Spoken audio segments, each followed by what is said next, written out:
Okay, thank you very much. My apologies for calling the WSESD board meeting to order at 6:08. Thank you for anyone who was waiting and patient enough for us.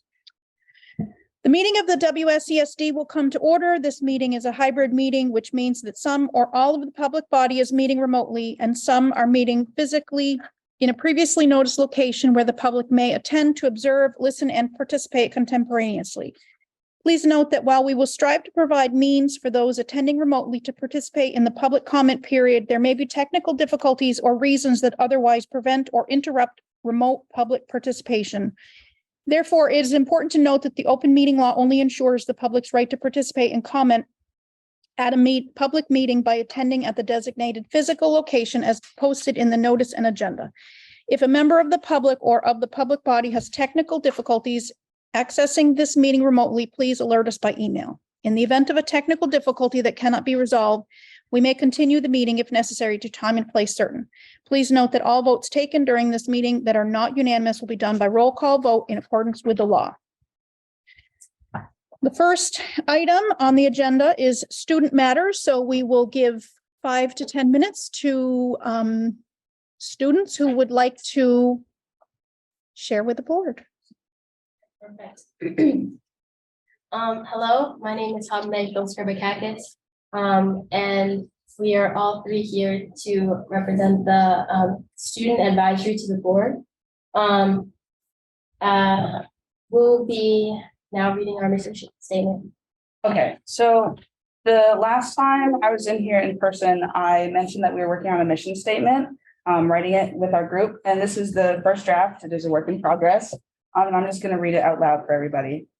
The Student Advisory Committee's purpose is to bridge the gap between students, staff, administration, and the WSESD school board. We are a collaborative body that strives to provide a better school environment emotionally, physically, and academically so that students know that they are recognized as a person over a student. We have 2 student representatives, Ben and I, that are a part of the school board and directly report to their peers. We work with a shared goal to represent a community with a diversity of needs and close gaps that limit educational possibilities. And then we end with humans first, students second.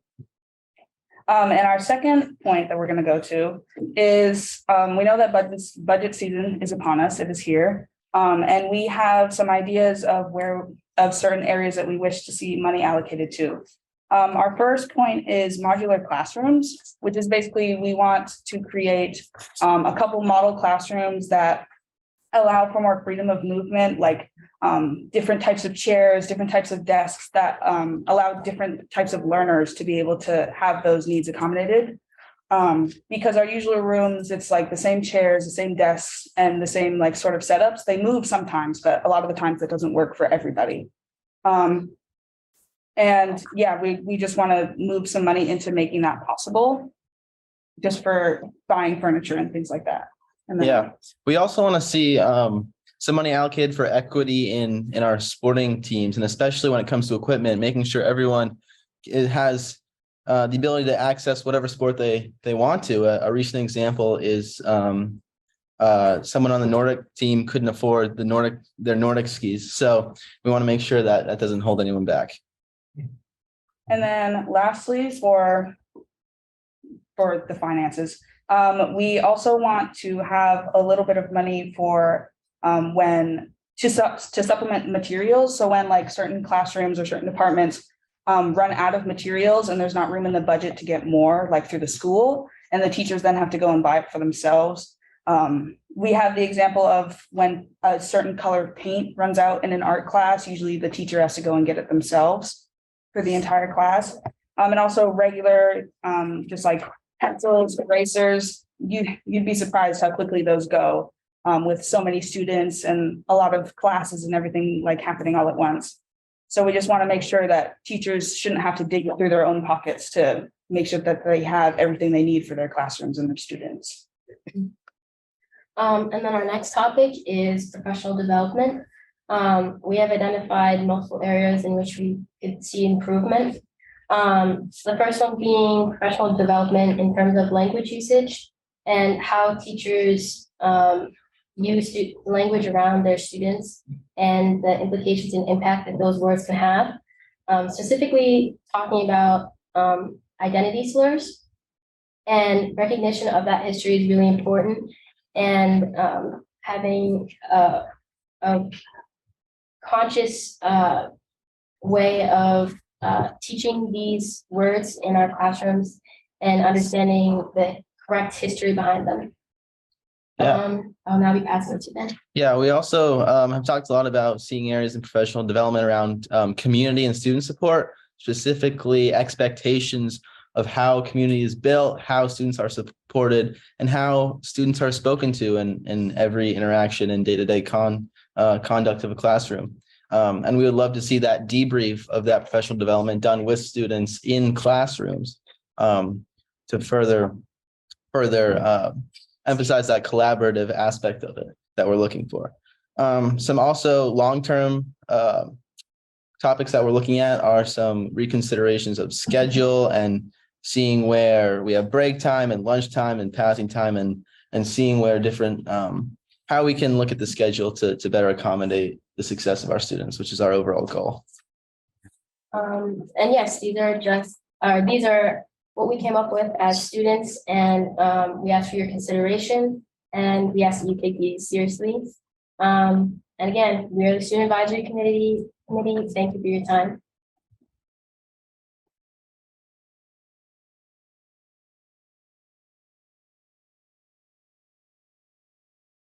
Those are terrific requests. Thank you for your thoughtfulness with those. And I believe we can accomplish all of those. Absolutely. Likely sooner than later. Kaya, what was the term you used for the new look at a classroom? A model classroom? Modular classroom. Modular. Okay. Which it's, yeah, basically just. Furniture. Yeah. Yeah. Right. Could I just get a little clarification? So I'm assuming you're not talking about one of those separate buildings often referred to as modular? No. Yeah, you're Just talking. like converting, I guess, 1 or 2 classrooms, like if we are able to get that money like into what we want to see for like other classrooms, so then it can expand Within the camp. within this building. Yep, thank you. Have you by any chance looked at, do you know where the English room is for the Career Tech and Career Center?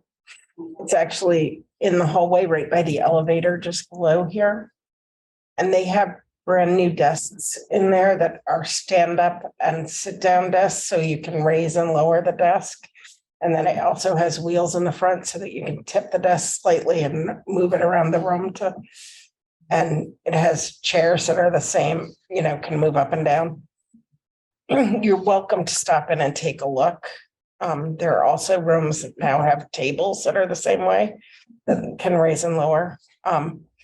So if you guys want to try it out beforehand, you're welcome to go in and just see what we have at the moment. Yeah, I love the feedback and I love the vision. It's great. idea. Very appreciated. I believe the furniture they're talking about, it's not just for comfort, but it lends itself to a better pedagogy where students can engage with each other. Traditional classrooms have rows and columns where the seats are facing the teacher at the head of the classroom. Modular classroom allows the teacher to move around the classroom, so you have modules so your students can actually engage with each other. Yeah, that's what our new furniture is designed to do, which is Just for great. you. Thank you. And I really love the concept of getting more official student feedback on building the schedule for next year. It's super important. Lana? Yeah, I'd just like to know if the advisory committee would be able to email that list to the board, to the full board as well, just so it doesn't, so we can follow up on it. Of course. Yes. That was Yeah. our plan. Thank you so much. That was fantastic. Thank you, Lana, for that question. Any other students on the online or? Okay, so we will thank you very much for your presentation, and we will move on to the. Okay.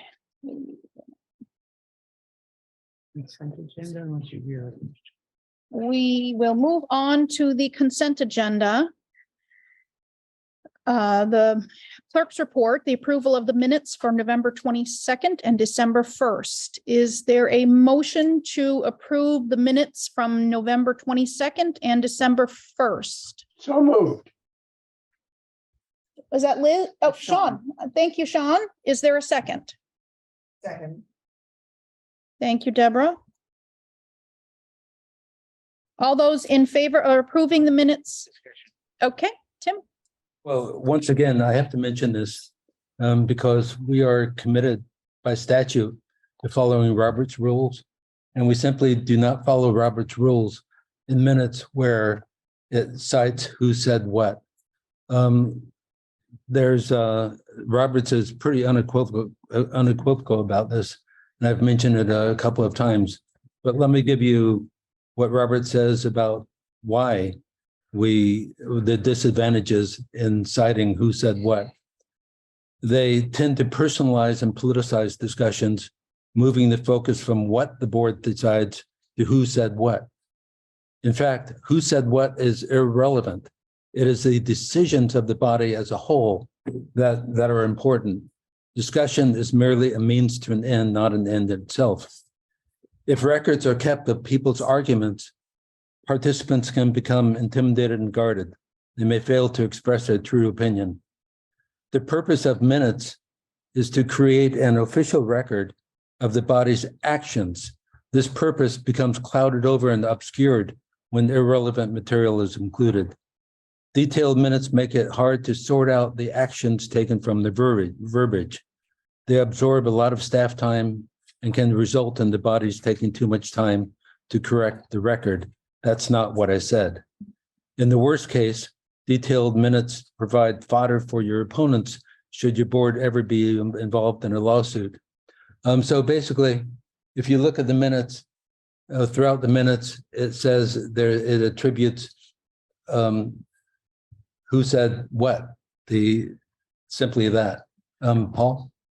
I'm just saying, indicating Sean has a hand. Okay, so it's, I don't want, once again, I'm not going to vote against accepting the minutes because they've been this way for many years, but I'm making a plea that in the future, as we go forward, we adhere to what Robert says about how minutes should be taken. Thank you, Tim. Sean? Yeah, thank you. I understand what Tim is saying. However, there have been many verbalizations that the minutes have to carry on exactly what happened at the meeting for a lot of the people that don't go to the meeting and don't have BCTV. I know there have been some specific requests to make sure that the minutes are extremely accurate for the whole meeting. And also, since we have Wendy as our recorder, and Wendy is exquisitely subjective. I mean, she's not, she doesn't put herself into it at all to an exquisite extent. So in future times, I think it would be really too bad to say to Wendy, no, you have got to tone it down. This is the way she does her minutes. She does it with no personal involvement at all. And I just think it's extremely well done. And in these difficult times that we've had, to have a written record is, I think, very important. So that's all. Thanks. Thank you, Sean. And if I may, just one more comment. There's a caveat to this. If anything is said that the speaker feels should be entered into the record, that person can simply say, I move to enter it into the record. In fact, I move to, I won't do it, but the students' comments should be entered into the record. So there's always that caveat. But again, the content can be there, but not attributing it to particular people. That just gets into politicizing it. gets to personalizing it. That's all I have to say. If we want to follow Roberts, we should follow Roberts. Deborah? So I'm just thinking in terms of Robert's rules that this is not personalized at all. And I don't think it's appropriate to mention anyone's name. This is not about how a particular individual takes minutes or not. This is simply a reference to Robert's rules. And as a board, we follow Robert's rules for large boards. And I think that's state mandated. So I think that's the point that's being made. This is not personalized at all. Wendy? Madam Chair, I challenge this conversation as being out of order. This is not warned on the agenda, and how the board records its minutes, I think, is an important subject. Thank you. Lana has her hand up. Lana? I think to Wendy's point, I think that maybe we should put it on an agenda. And that maybe my next comment would be better served if we put it on an agenda for the next, maybe our next meeting. Okay, I will make a note to put that on the next agenda. Thank you. So we have had a motion to approve and a second for the November 22nd and the December 1st minutes. Is there any more discussion? Okay. All those in favor of approving the minutes from November 22nd and December 1st, 2022, please signify by saying aye. Aye. Any opposed or abstentions? Okay, so the minutes from November 22nd and December 1st are approved. Now we move on to the finances. Is there a motion to approve the warrants of November 7, 2022 in the amount of $959,161.76, November 14, 2022 in the amount of $120,271.92, November 21, 2022 in the amount of $262,573. Let me read that again. It's a lot of numbers. $262,573.37. November 28, 2022 in the amount of $260,524.94. December 5th, 2022 in the amount of $309,544.49. And the payrolls of November 4, 2022 in the amount of $1,479,826.79. November 18, 2022 in the amount of $1,626,648.74. And December 5, 2022 in the amount of $1,474,842.44. Is there a motion to approve? So moved. Lana, thank you. And it sounds like Anne was Second. offering the second. So is there any discussion? Okay, all those in favor of approving the warrants and the payrolls as listed, please indicate by saying aye. Aye. Any opposed or abstentions? Okay, Wendy. Chair, I don't have all the warrants and payrolls information on my agenda. If you have that, can you email that to me, please? I Think usually it arrives, but I'm missing it. I'm not I seeing it. usually take it right from the, It's on the version posted on the website. Oh, never mind. Sorry about that.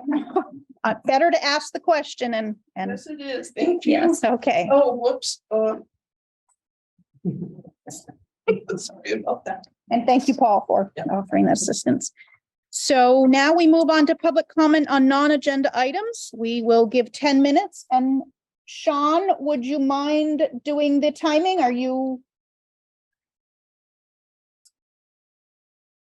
Getting affirmative from Sean. Okay. So anyone making a comment, thank you, Sean. Anyone making a comment can expect a response that falls into one of the following categories.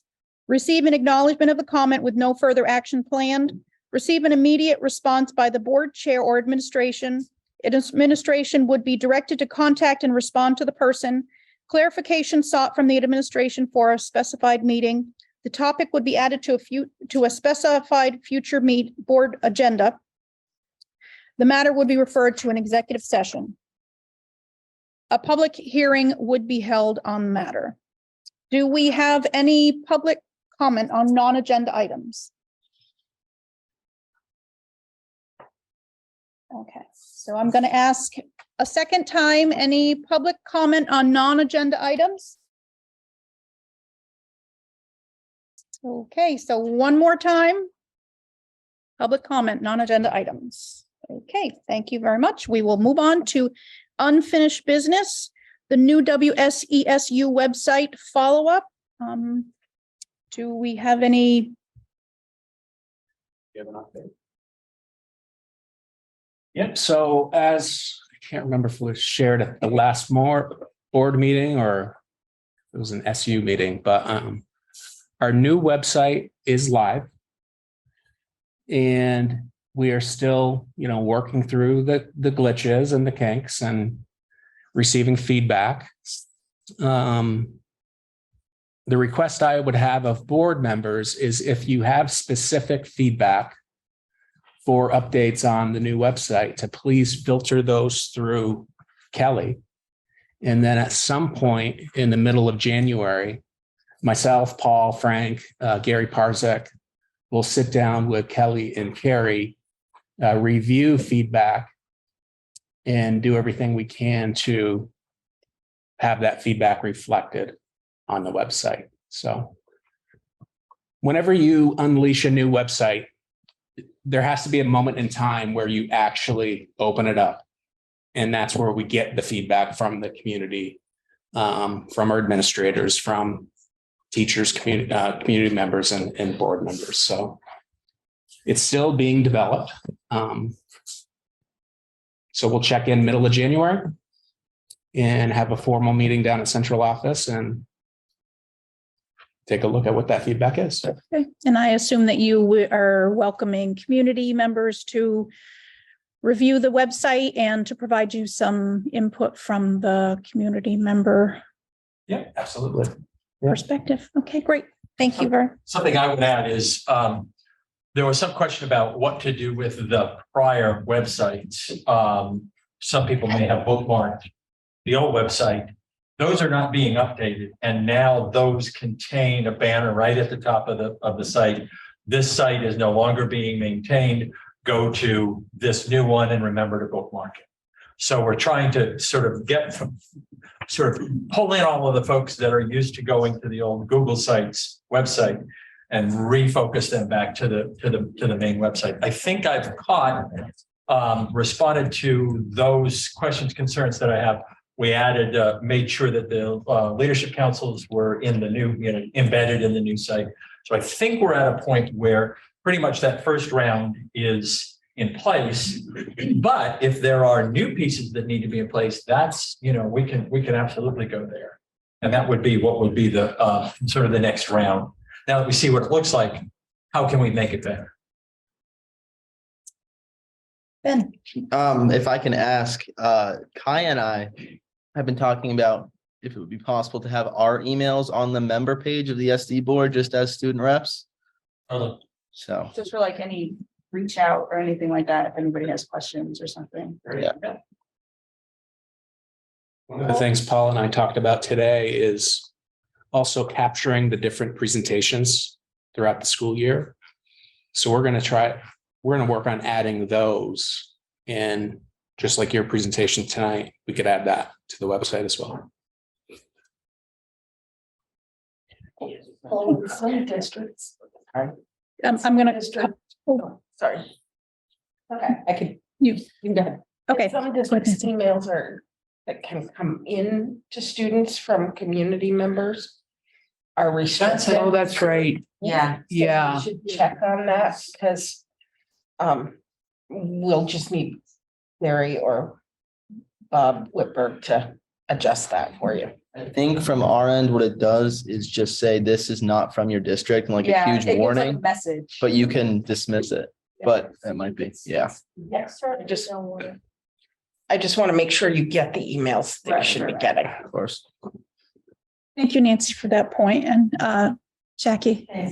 Well, I just wanted to say that I went on the new website today, and it was the first time I had gone on the district website in a while, looking for the SU FY24 proposed budget. And it took me 2 clicks and about 5 seconds. And it was magical and so much better than the old one. I'm super stoked about this. And I just think you're doing an excellent job so far. Michelle has a hand. Michelle. Hey, yeah, I just wanted to encourage board members to maybe let their leadership councils know about the website and seek feedback through that way. I know I let Dummerston know, but the more eyes and more feedback, the better. Thank you for that. Okay, is there anyone else comment, question, or anyone online?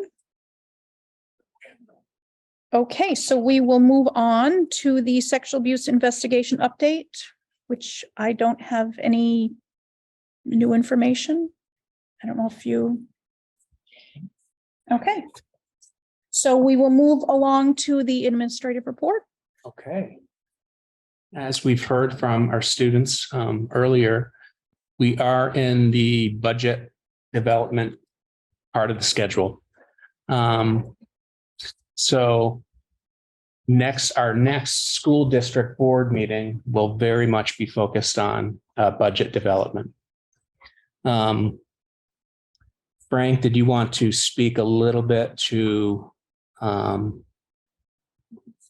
tax impact, that letter that we reviewed at the finance? Yeah. Yeah. You want to do that now? Sure. Yeah. Is it on the agenda? Yeah, I think it is on the agenda. I'm glad to address it. It does, I think it is specifically on the agenda. I did glance at it. Okay, we'll wait until then. Let me just make sure. Is it under fiscal? Nothing mentioned under fiscal, but you do have. I thought I did see it at one point, so glad to have that. I think it is relevant and it would be helpful to spend two minutes. Yeah, that'd be good. Okay. So it is on our website. It was distributed to the board on December 6th. So if you went to that December 6th agenda, you would see the document. I do have some hard copy here. If anyone would like a document, I'll start a pass around if you would like. So this very much sets the tone for budget development in terms of school funding indices. And on the first page, on the bottom, this is, by the way, a statutory requirement where the tax commissioner has to inform the legislature of its forecast of these funding indices that are part of this in the statute, the Vermont statute, as it relates to school funding.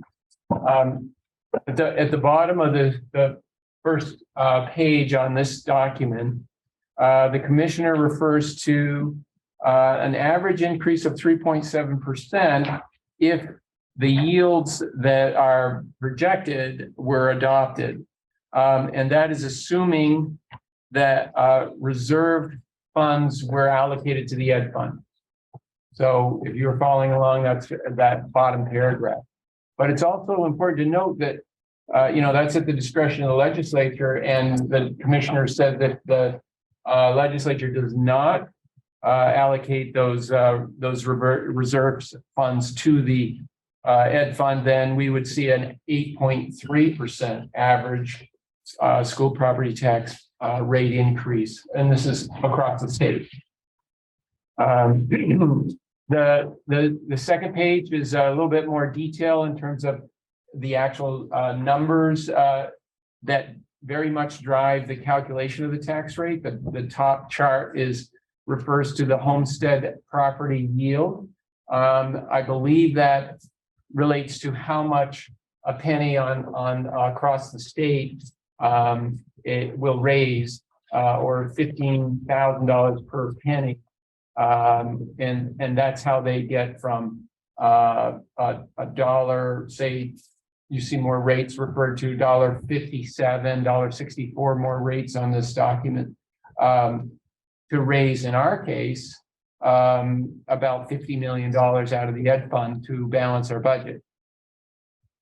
So what's really significant in this document is the rate of increase on the yield that you see on the very top of this document. The homestead property yield this year is 13,314. As the yield goes up, that if everything remained the same and our CLAs didn't change, our common level of appraisals, that would be your local tax assessment. Then as the yield goes up, it reduces the amount we have to raise on our local school property tax, because every dollar is raising a greater amount. Another way to say it is, as property tax values increase, you don't have to tax as high as amount to raise the same, say $1 million.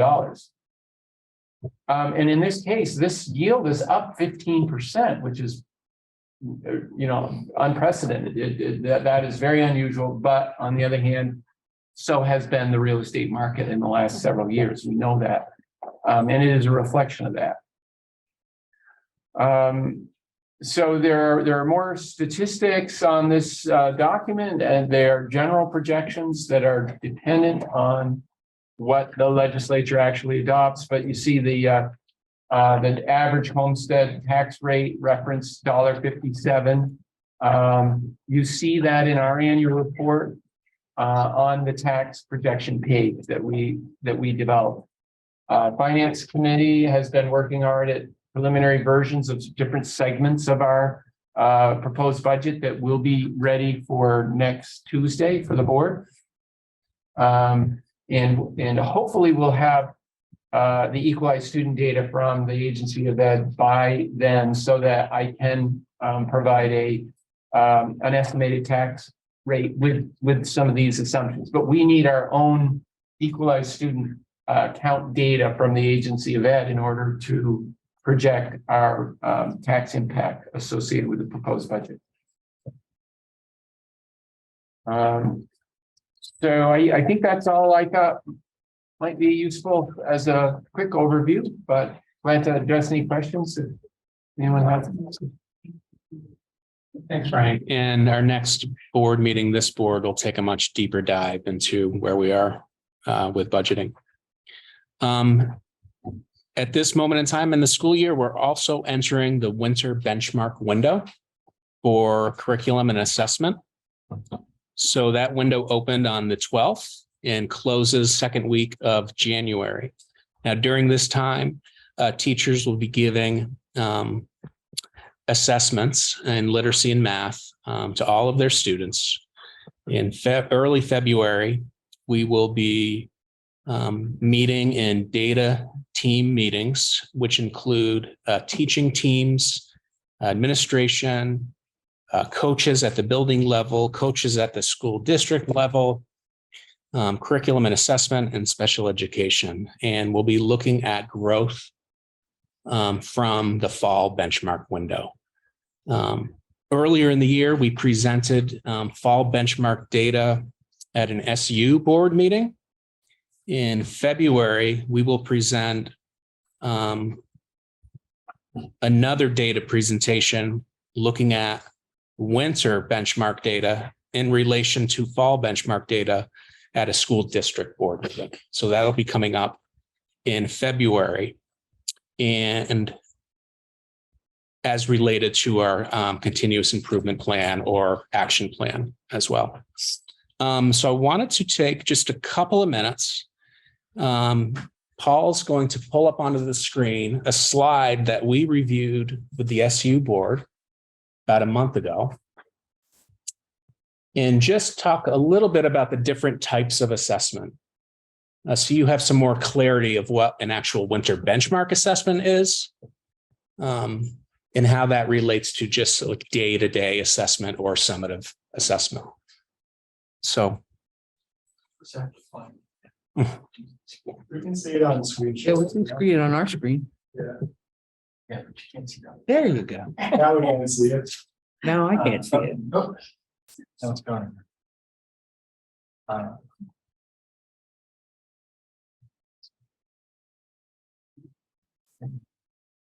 Where'd it go?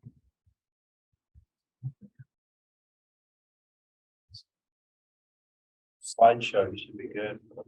Yeah, I gotta find the sound chambers. Oh, there we go. Okay, we're back. Oh, we can see it. Yes, no, you can, or can we can't see it. Okay, so that means more things you do. There is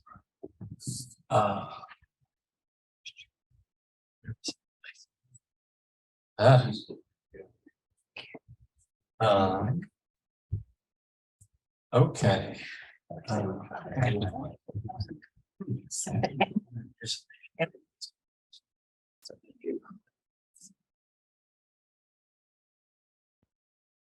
right, I'm gonna stop sharing.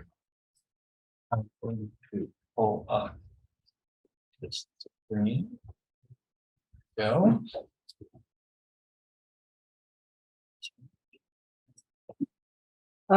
Ready for the presentation? Don't go off my screen. Sorry, guys.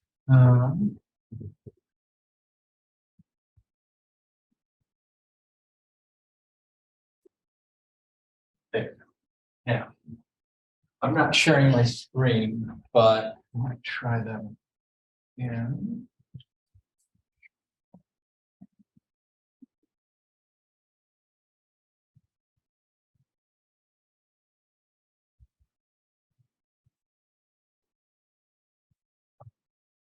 It's still not showing up there.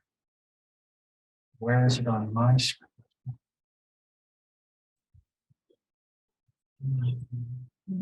All right. One more thing I can. Oh, well, Right.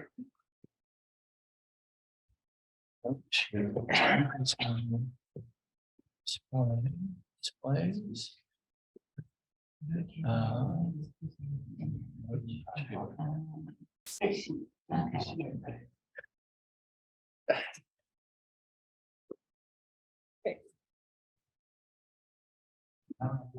Everything.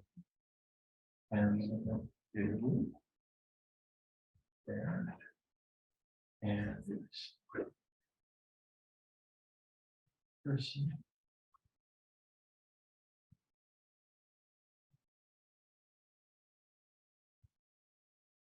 Oops. There. That.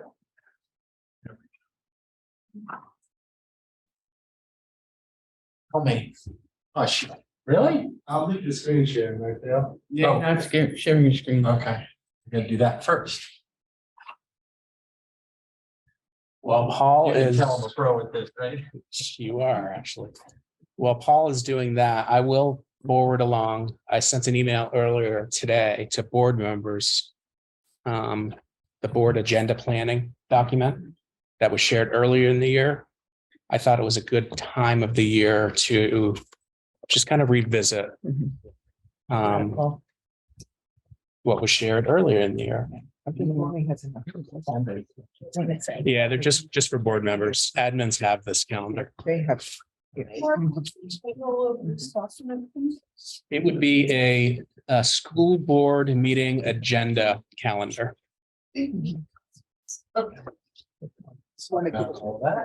So just to recap, we've entered the winter benchmark window.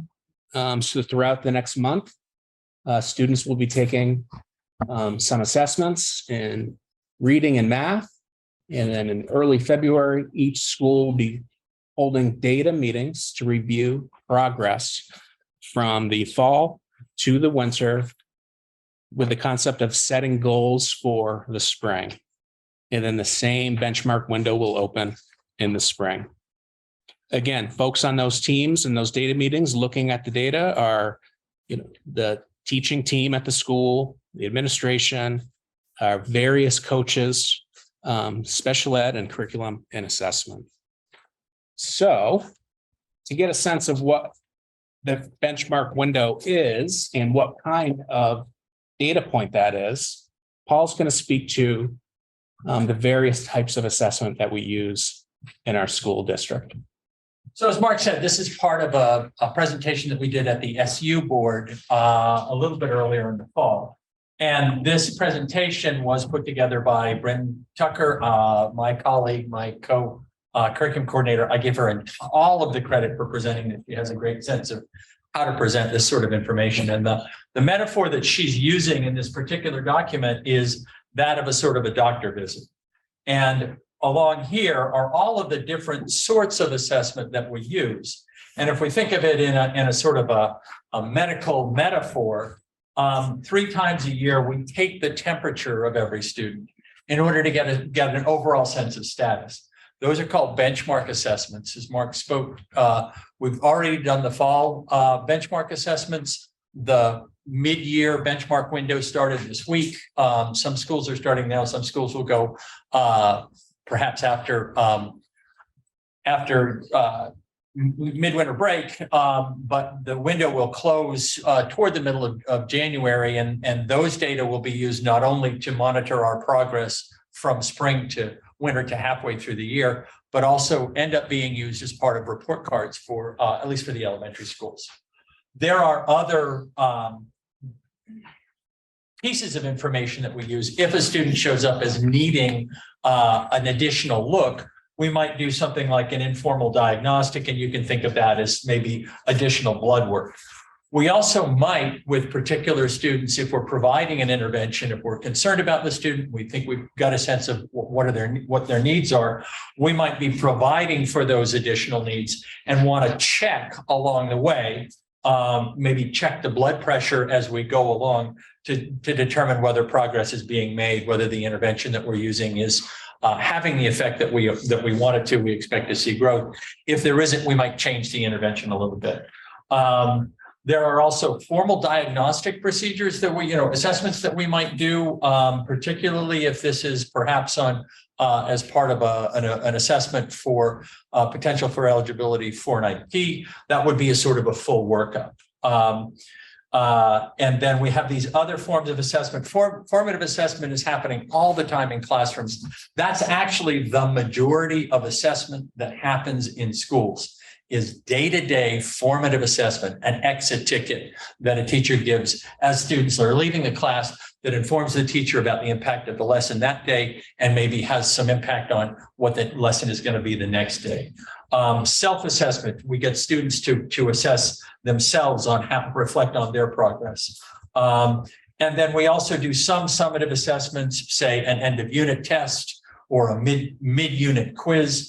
And then the sort of the large scale statewide assessments that we do. And by the way, there's a new one. It's no longer SBAC. It's going to be Cognia, or no, it's going to be the Vermont assessment run by a company called Cognia.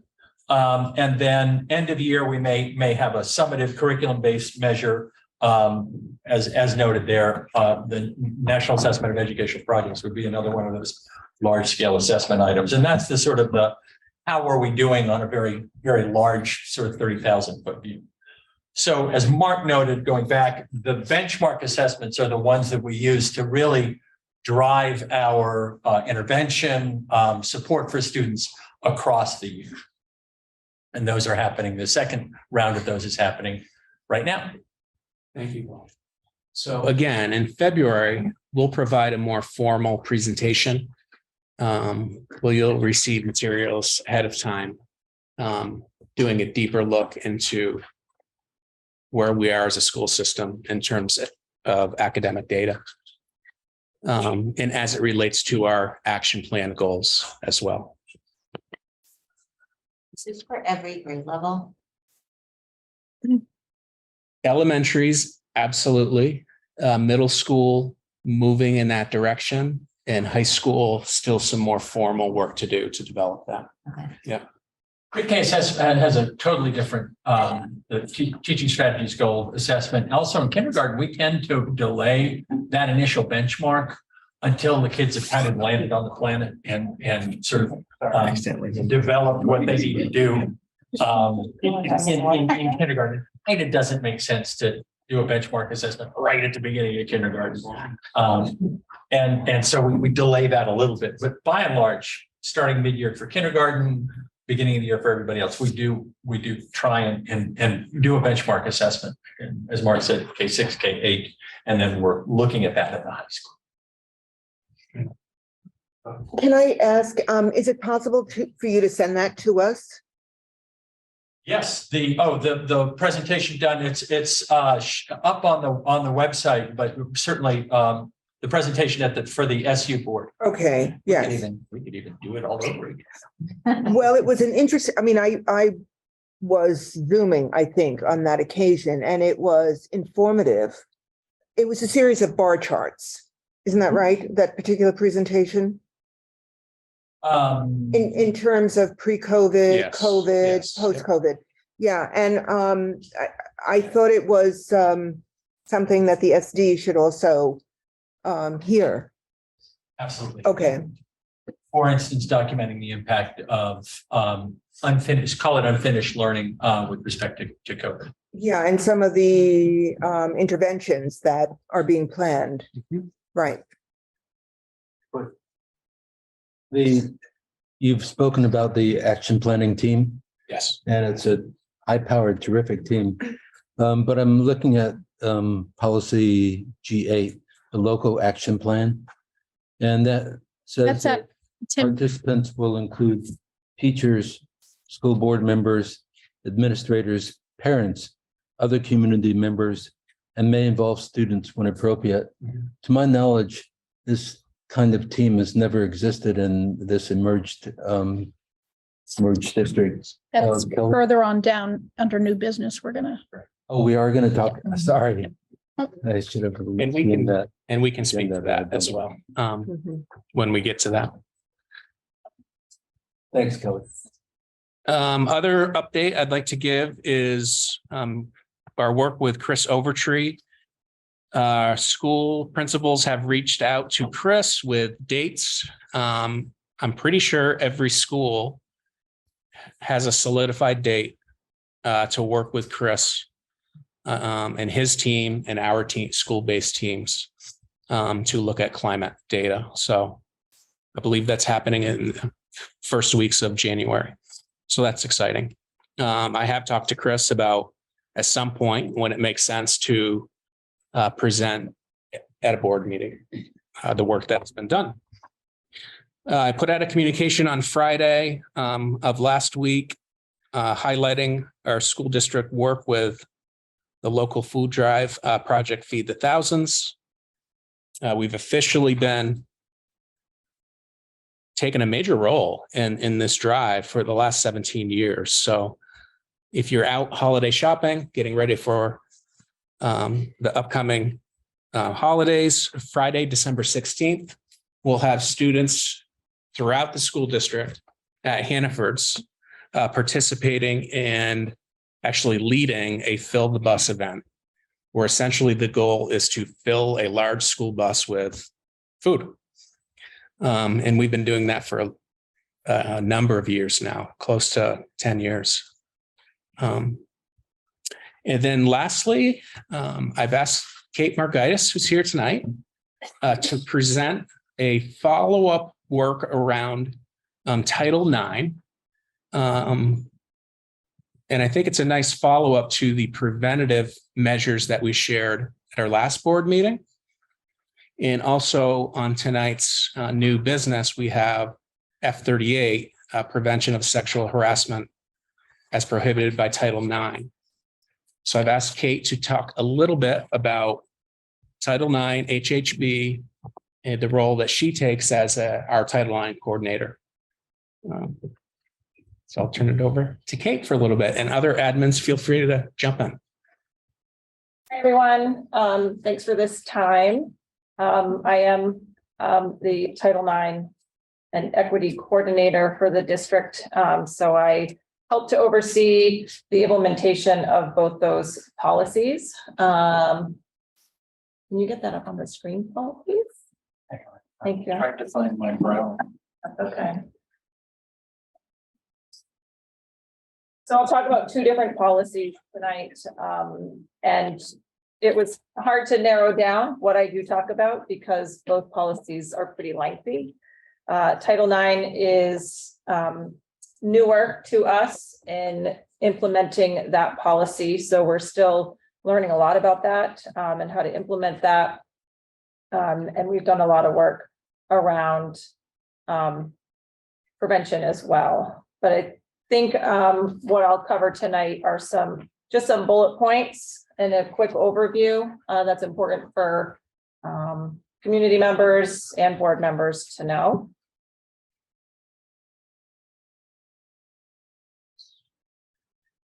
There it is.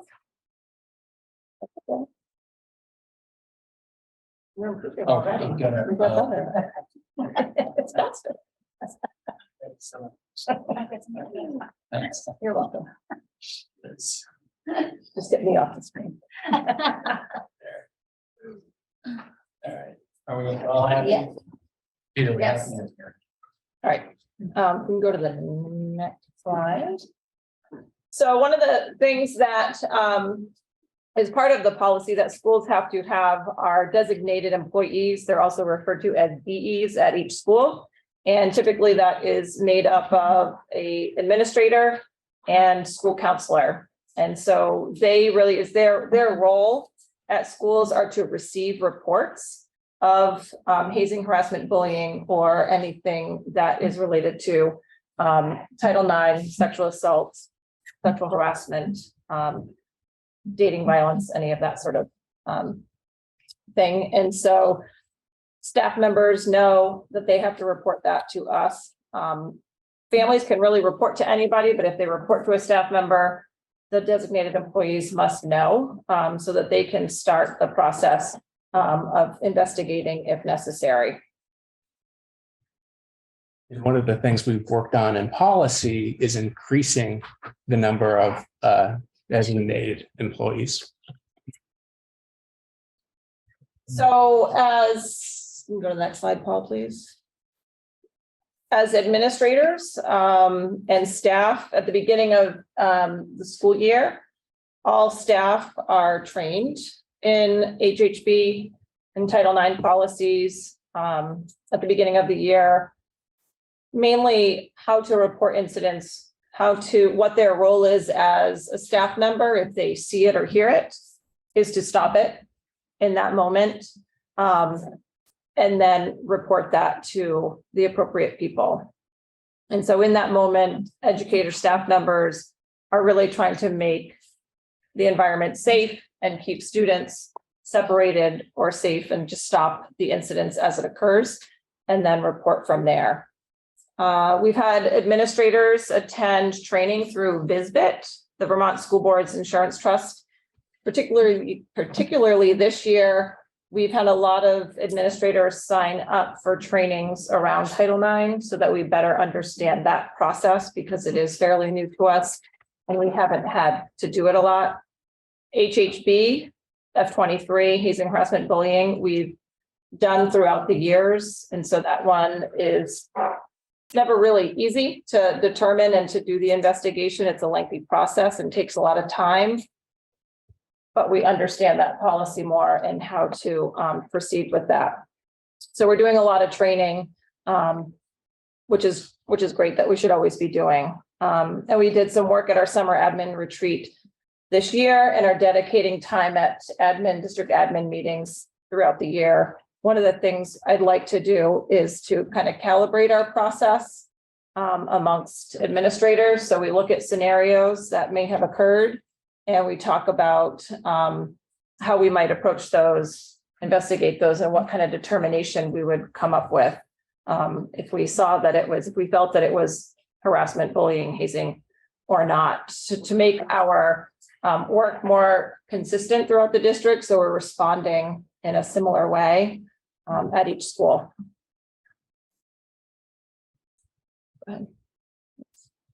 So there are some pretty major differences between F23 and F38, HHB and Title IX. Title IX is strictly sexual harassment based, sexual based. HHB, hazing, harassment, bullying, is Vermont law. Title IX is federal. So HHB is reported by anybody to their designated employees. Title IX can get reported to anybody, but it has to then, if it gets reported, say, to Julianne, she then contacts me and there's a formal process to start if it's potential Title IX, and work with the families and a formal complaint that is in writing provided by the families.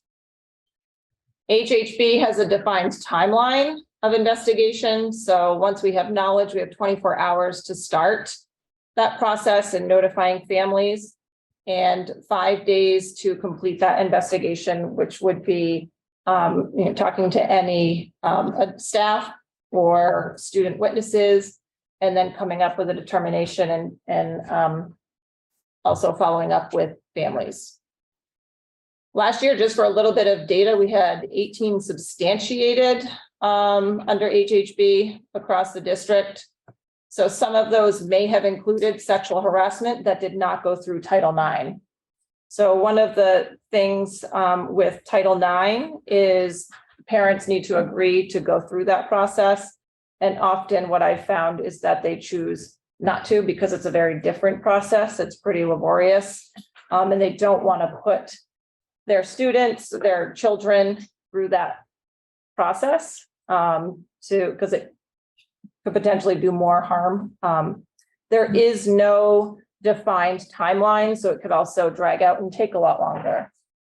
With both of these policies, anytime there's an incident, we look to provide supportive or interim measures, which really are key in preventing further incidents from happening and preventing retaliation. And that's an important thing that we talk about when we sit down with students and something has been reported, that we want our students to feel comfortable being able to report those and know that there won't be retaliation because of that.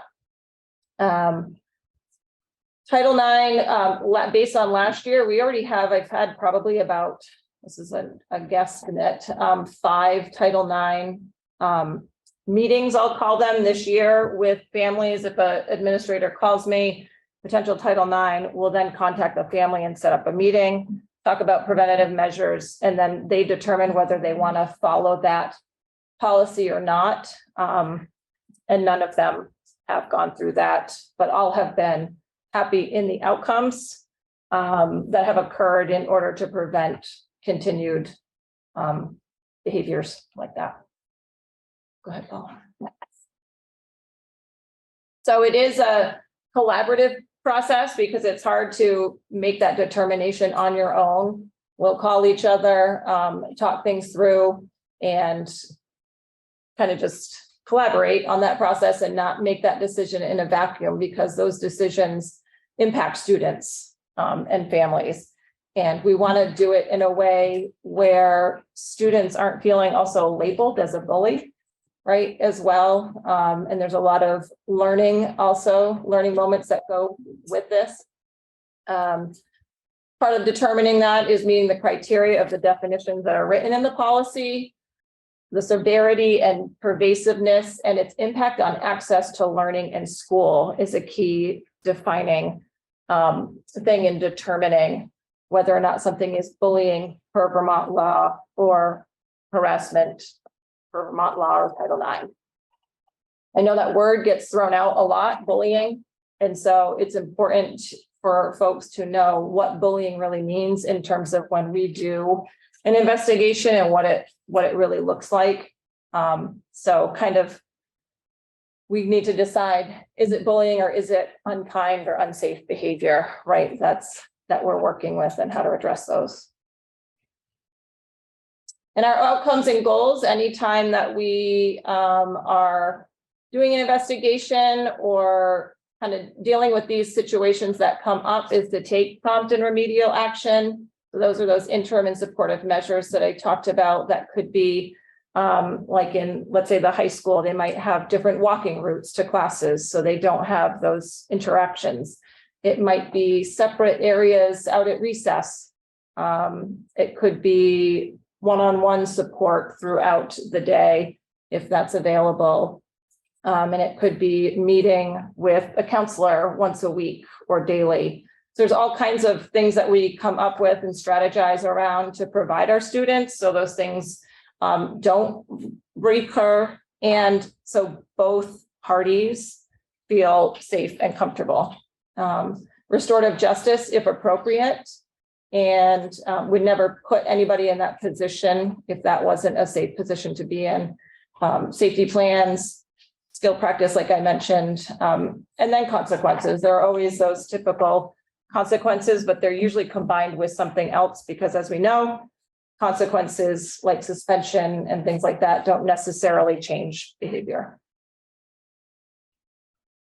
And so some of the work that we continue to do, we built in some social emotional learning work within our schools. We continue to work on that. And, we get a lot of data from Panorama. Our work with Chris Overtree will help in that. Our schools that have positive behavior interventions and supports, our PBIS programs, kind of our overarching support those healthy behaviors within a school. I know the high school, last year we had them come in, I think it's called Safe Place. They work with Brat PD around internet safety and social media, health classes, additional work that we presented the last board meeting around our work regarding Aaron's Law. And again, some other work around reporting, right? We talked about that with the sexual abuse investigation. How do we get our students to feel safe doing so and not feeling like, they won't do something because they're afraid of the result of that. So how do we prevent that? And we continue to brainstorm ideas as an admin team, as individual schools to help support this work and ever-changing landscape. Thank you, Kate, for that. That was great. And our last presentation, which is more focused on preventative and proactive approaches, is on the new website under the school district link. I think it's in documents. So, and again, we're moving towards creating a link for presentations.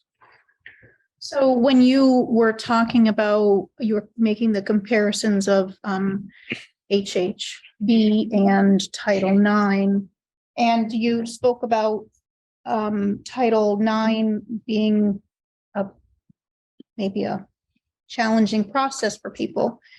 And then you indicated that you had 5 this year so far, and no one chose to go forward with it. So if we only had that information, I guess it would be a little discouraging. But hearing that those families that chose not to go forward, but were still happy with the result, I appreciate hearing that part. I'd like to know a little bit more about that, actually. Could you speak to what the barriers are for these families that are reporting what they think is a Title IX violation, and then they don't feel that going through that process is going to serve them? Yeah, so I guess it depends on the situation. Sometimes it might be the age of the student. It could be first grade, for example. There was one that we've had previously where other agencies were involved. And so they're doing their own investigation. They did not want to have to then put their child through another investigation on top of that and have to repeat talking about the incident. And so they're often, again, those supportive measures that are in place, they don't feel the need to go through that process. HHB is a little more confidential in terms of reporting. So what a victim might report or write down is not necessarily accessible to the alleged person doing the behavior. In Title IX, all of that is accessible to the alleged, to the respondent, they call it, the person that has done the behavior, the alleged behavior. They're able to see all that information, respond to it. It's a much more laborious process in terms of time and steps. It's a really long policy. So that's like in a nutshell. I guess we'll be looking at that. isn't a policy on the. Yeah, I went to the policy committee. They invited me to talk about that and so that was important. And I know there's work at the federal level, the administrative level at the federal level to look at that policy and make some changes as well, because really the idea behind it was to be more supportive to the victim. Looks like Liz may have her hand up. So Liz, did you have a question or? Yeah, I think we briefly talked about it at the policy meeting. About kids who are or report being bullied, but not to the school because they're afraid that they'll make the situation worse. And I believe you just said that with hazing, harassment, and bullying, you don't necessarily have to divulge to the student who is accused of it. Did I understand that right? Because I've gotten reports from kids and they don't from BUHS and they don't want to they think they'll make the problem worse. So that's part one of my question. He said he can speak to that. Well, I just wanted to kind of, I think that's real for kids. That last piece you were talking about, Liz, middle schoolers report the same thing. They're concerned that, the term they always use is snitching. So if they snitch, the situation will get worse. And as much as we try to assure them that we'll do everything we can, often they know who's making the report. So that's the challenge for middle schoolers, and I'm sure for high schoolers, is just this feeling of being seen as the snitch. And so they're often very concerned about repercussions about making the report. And kids can be pretty mean online, and so that's the reality of what we deal with. And they're not always easy answers with kids. We try to assure them that they're, we're going to do everything we can to keep it all confidential. Thank you. But that is the reality in our office and for kids in the halls in class. So part two of that would be, because we know that it's an issue, I don't know if legally we can implement a system where kids can report anonymously, just so you have, like, if you get 10 reports of a particular student bullying, let's say LGBTQ students, would that be helpful, do you think, for either party? It's hard to do an investigation when you don't have people that you can talk to about details of what they're reporting. So to get anonymous reports, when you can't speak to that, there's not a lot that you can do, right? Other than maybe provide some oversight, a conversation with the student about, hey, here's what I'm hearing, or but that student can say, well, those aren't true, right? So that's hard. We ensure students, there are times where students know who it is reporting. And you can do as much as you can to protect them from whether they're knowing or not. It's where that conversation and that emphasis on retaliation is important. Right. I just thought, like, if you had like 10 reports of one particular student, you had 10 anonymous reports from different kids about one particular student. And then let's say somebody, got brave and actually came forward, you would have like this backlog kind of thing of this is occurring across a number of situations. And obviously legally you can't really do anything with it, but it seems like it would give the schools a heads up for people to keep an eye out for that particular student who a number of kids have anonymously reported is bullying. Does that make sense? It does. Yeah, that's helpful. And it speaks to the importance of also like just basic discipline data, climate data, getting feedback from our students so that we have an understanding of what the experience is. And then working on preventative, proactive approaches, which is where you get the biggest bang. And I think, as adults, both school staff and also families, all the adults in students' lives and even students communicating with each other, in my experience working with students, and I will convey this to them like all the time, like 100% of the time, when students are holding on to this information, right? Which they often will do thinking it will get better, or if I just do this, or if, you know what I'm saying? Like sometimes it's out of like, I just think I'm going to keep trying to solve this myself. And they think and hope it will get better. 100% of the time, in my experience, it gets worse. And really helping students like dispel that myth that, okay, it will get worse if I tell adults, because it can feel really painful in the short term to go through that, but that's the pathway to things getting better. I think students really can recognize that and see that without involvement, without surfacing what's going on, it just gets worse the more it is underground.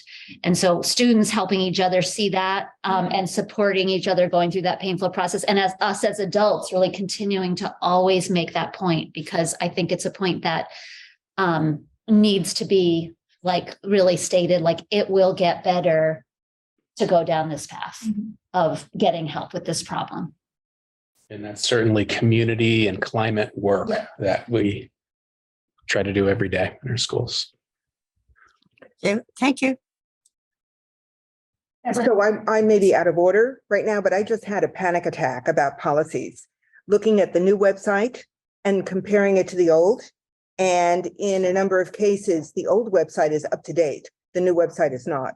So I'm just saying, especially for, since we were just talking about F23, and I know it came up before the full board, the policy committee, and I just had a panic attack. So it's just a. See others, let me know. No, yeah. Sorry. Because I know we worked on that one. Yes. Okay, just a couple more things. We have 2 sabbatical requests from teachers in our school system. And the process for addressing sabbaticals is for myself, a board member, and a union rep to review together and make a recommendation. So in terms of the requests I've received, it would make sense for a Brattleboro board member to be assigned and a Guilford board member to be assigned to do this review with myself and the association. So then I would ask if there is a Brattleboro board rep and if there's a Guilford board rep who would volunteer to assist Mark. Can I nominate Robin? Sure. Okay, we got Brattleboro. Sean, are you interested? If not, I mean, I can certainly. Oh, yeah, I'd be happy to do that. Okay. Thank you, Sean, and thank you, Robin. And we could do this on Zoom to make it efficient if that's needed, but I'll follow up after the meeting.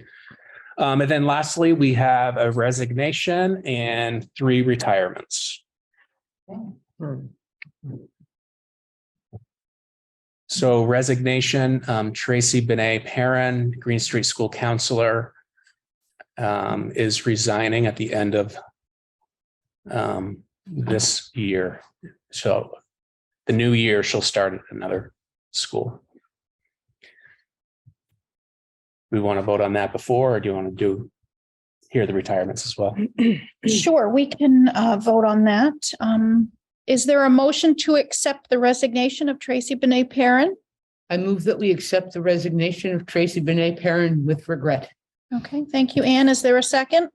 Second. Thank you, Liz. Is there a discussion?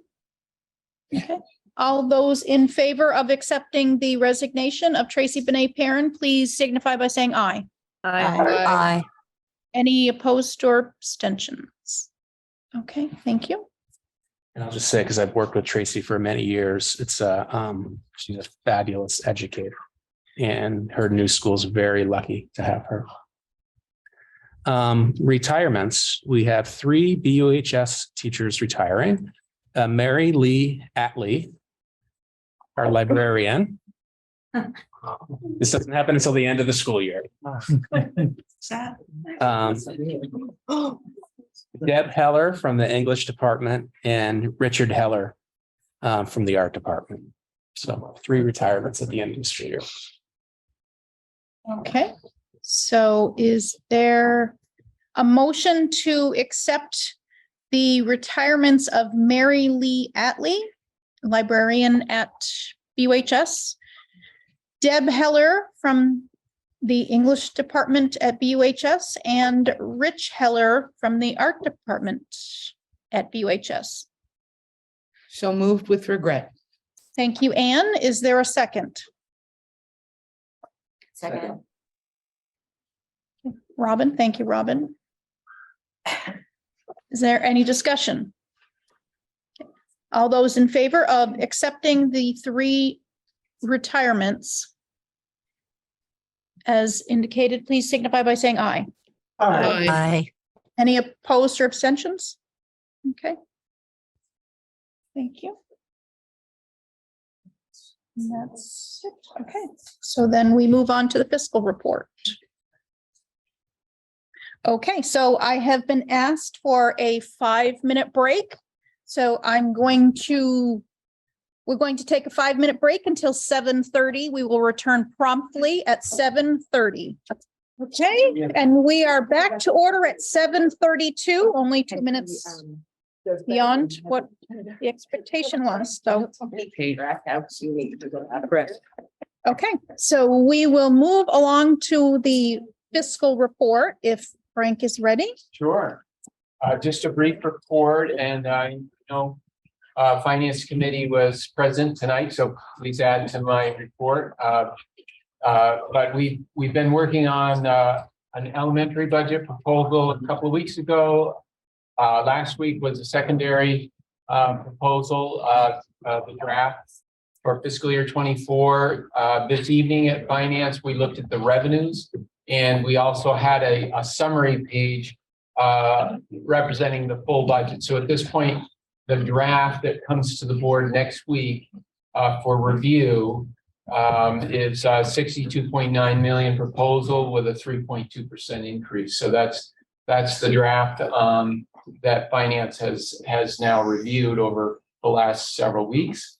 Our focus today was on the revenue, and that's largely driven by what you heard in the from the tax commissioner's letter in terms of those indices, and we got our first preliminary equalized student and enrollment statistics, and those are necessary for developing a lot of the revenue assumptions.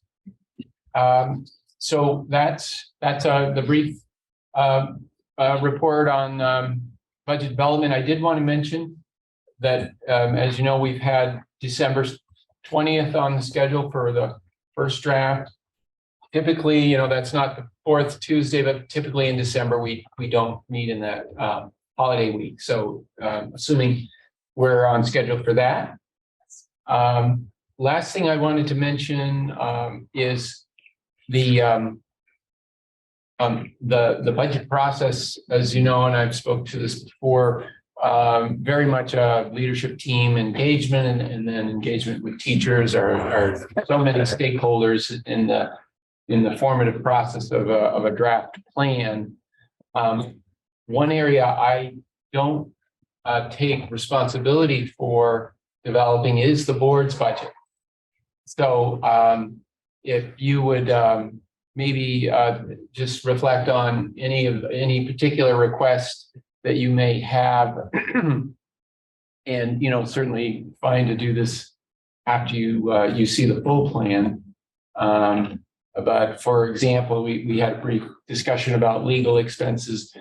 We went from $28,000 in fiscal year 22, which was a typical board assumption for legal and or professional services. You may recall for the budget that we're in this year, the board added significant amounts to that. 103,000 is the current budget. And I've simply brought those assumptions forward into fiscal year 24, just so that's what the draft has in it. And as one more little data point there is that we actually spent 96,000 in fiscal year 22. So that would be the 12 months ending last June. So we'll have a draft together as soon as we can put the final touches on, and I'll send it out as soon as I can. I do want to just reiterate that the data that we're getting from the AOE that drives so much of our revenue assumptions, and from our point of view, from an administrative point of view, what defines fiscally responsible is still under development. We don't have final statistics, so we'll do the best we can for estimating tax rate and that sort of thing. But I just want everybody to understand that it's typical this time of year where it's subject to change. Okay, so I just want to go back to that, the legal expenses, because I don't want to drop the ball on that or to miss a step. When should the board, we should make a decision so you have left it at 103. Yes. So then if the board members think about it and make a determination that that's not sufficient for what, I just want to give all sort of possibilities. What would be the drop dead date for us to sort of, is it? I'd love to get this document out to the board on Friday. It is a couple hundred pages, the detail. The summary is only, 1 page. There it is. But I'd love to get it out by Friday. And so if feedback went to you, Kelly, and you shared that with me Thursday morning, that's what it takes to turn a lot of this around. So then I will ask the board if they will get back to me by Wednesday evening. And I will send out an email if you have a particular thought on the a different number than what that is. Can I just ask a question about that? Sure. Frank, do you know, or does anyone else here know, what is the total amount that has been spent on legal expenses in this school year that we're in? Current year to date, I think I can look at that pretty easily. 78,000. Thank you, Robin, for that question. Tim, and then we'll go to Michelle. To Overtree, his consultancy fees, does that fall under the BUHS or under the board or not? I believe that's been a board professional service, so that's part of that figure that I just quoted you. Oh, so you count that as legal fees? It's legal and professional. They're not separated in the chart of accounts for the state of Vermont. Michelle? Thanks. Frank, do you have, would you be able to share with us like a record of our expenses so we could see sort of the trajectory that we've been on? It's hard for us to gauge since we don't see the bills come in. Obviously the investigation it would just be interesting to know where that money has fallen, I guess, so that we could gauge. I mean, do you have a recommendation or do you have a system? You're the math guy on how to look ahead and based on where we're at and on the pendulum swing there. All I have is historical data that's readily available, in terms of the billing that has been sent to the central office. But I really have no insight into what you have in process. I have not been in those. Is there a record of just board expenses? Is that an easy thing to get a hold of, or is that very hard? Sure, no, that's readily available. If that could be shared with the board, I think that'd be helpful for our perspective. Sure, yeah. And thank you, Michelle, for that question. That will be hopefully very helpful. Sean. Yeah, thanks. In the warrants, all these expenses do show up. So one of the warrants that we approved tonight, it was the one for $260,524.94. Approximately $18,500 of that warrant was for legal expenses. So that's just a little picture, but I think what's being asked for is a broader picture. But they are in the warrants, but it is a little bit hard to winnow them out. Thank you. Thank you for that, Sean. Any other board members? Okay, anyone in the? Okay. And I do want to just acknowledge also the student requests. Thank you for sharing those requests. And as Mark said, I think it's very realistic that the resources in our draft plan can address those requests. Thank you. Thank you. Okay. That's all I have. Okay, thank you very much. Now we are on to new business, Policy and Amendment Committee. Deborah? Yeah, there are 3 policies that are remaining at first reading level. They're still in committee. So they are F10, reporting suspected child abuse or neglect, F21, policy on the use of restraint and seclusion, and F35, school animal policy. So those are in committee and they're going to stay there. The Policy and Amendment Committee this evening is presenting for first reading F38, prevention of sexual harassment as prohibited by Title IX, the very policy that Kate was talking about earlier. And it is it's a federal law. So the policy runs 22 pages. Have fun going through it. In committee, we went through it page by page by page. Not that we are able to change anything in the policy, but if we're going to review a policy, we're going to review a policy.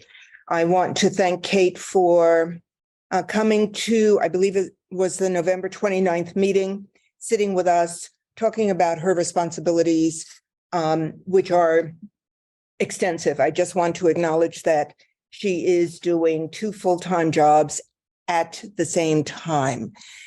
And so again, she very graciously answered all of our questions. So thank you very much, Kate. Thank you. So then this is a first reading, 10-day warning period. Thank you. So we move on to policy G8, local action plan. Tim, did you want to speak to that? And is that the sexual harassment one is all federally required language that has to be in the policy? Yes. So that's why there's nothing to. No, there are no changes. Right. There are no changes. Right. So the local action plan, I don't think there's a need to review it really. But my question is, has this ever been implemented? And what are the plans to form a team, very important team with the mission of approving a planning process to utilize resources effectively to support high-level student learning? So the participants I mentioned, teachers, school board members, administrators, parents, what is the Where are we with forming that team? So action planning, and Paul, feel free to help me with this, is ongoing work. Last year, we used the term recovery plan as our action plan as we're recovering from the pandemic. As I handed out, the calendar tonight to reflect on prior presentations and anticipate future presentations. In the August meeting, I presented our current action plan based on work that was done during our administrative retreat to kind of set the foundation for the school year. And those are opportunities to engage with the school board, to have a back and forth in regards to that plan. That was also presented at various leadership council meetings to, again, create awareness of what it is we're working on, clarity of goals, and opportunities from feedback from community and community members and parents. If you look at the schedule moving forward, we will engage with the board again in February with a presentation on an update of where we are in our action plan in terms of what we've accomplished, what we haven't quite accomplished yet, what we're working towards. So that's another opportunity for us to collaborate on what's going on in the school district and to be thinking about future goals that we're going to identify in future action planning work. And then again, in it's either the end of May or beginning of June, we will again present a reflection of the work done throughout the school year. Again, that's an opportunity for a back and forth between the board or a collaborative conversation together. And I think moving forward, Tim, and we've talked about this in other meetings, the importance of establishing a summer retreat, a multiple day retreat between the board, the administrative team, that would be like set time in our calendar to really dig into action planning and building off of the reflection meeting that we have in May or June in collaborative work together to set goals for the next school year. And then again, just like this year, we would go through a process next year where we routinely present updates and have that back and forth dialogue. And that also happens at leadership council meetings throughout the school year. For example, Paul reached out to just this week to administrators and requested an invite to the next LC meeting to do that work, to present the action plan, get a reaction, have a discussion, document goals, document feedback. So it's very, cyclical work throughout a school year. But I think, and I believe we are committed to this, establishing a summer retreat this summer, learning off of this plan this year, and then having that collaborative effort to develop the plan for next year would be a great next step. I guess I see collaboration as a bit different than forming a team. And, what that gets together to work in common goals. Also, for the summer program, that sounds great. But where would parents and students and community members come in too? Yeah, again, that would be, that's our responsibility, is to engage with our parents at leadership council meetings, with our community at events at the school. So again, it's like building the system to get consistent feedback from the people we're serving. So at routine check-ins at LC meetings, routine check-ins at board meetings, climate surveys, giving a climate survey and then responding by setting a goal based on the feedback. That's another way to interact. And I also see that as work with Chris Overtree next month to look at creative ways to engage with the community, and maybe he can help us with, new ideas to approaches to this type of work. So can I just say the policy is interesting because I appreciate what the superintendent is saying and the issue of collaborating with all of the stakeholders in the community. I read the policy a little differently. I read the policy as creating almost a committee of designated individuals rather than the issue of checking in with the various stakeholders. But because later on in the policy, it says that the school board will reconvene the action planning team to review the action plan. So there's something in the policy that's a little different, and I think it warrants taking a closer look at it. It feels like a committee is being set up here of designated individuals. My reading too. Can I jump in? I note that you'll see at the top of the policy, it was removed from the VSBA list of model policies. And I suspect that the reason for that is that the local action plan approach really came out of sort of a prior version of the education quality standards that really I sort of saw individuals, sort of was speaking to individual school districts. And with the consolidation and the rewrite of the education quality standards, you won't find, for instance, action plan mentioned anymore in the ed quality standards. It's continuous improvement plans. And the approach has really sort of shifted a little bit. I think if you look in the ed quality standards, you'll see it's sort of a little bit more written a little bit more generally. And the expectation from the state at this point is that an SU level continuous improvement plan will be produced, not an individual school action plan.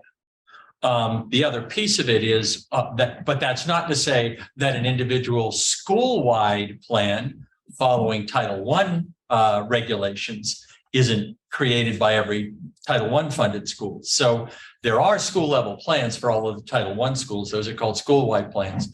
We're now in a cycle of reviewing those at the school level with the LC.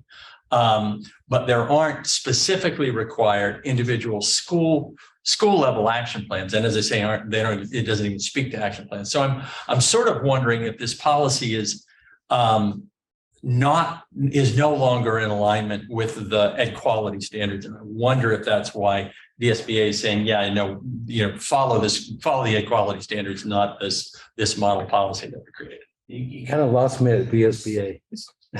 So can I just say, I think this needs to go to the policy committee because we certainly do not follow the VSBA standard in every situation. Because they remove a policy doesn't mean we remove a policy. And it may be that we decide that in this school district that this committee is important and would be helpful to understanding what's going on with students and keeping it within the district as against the SU.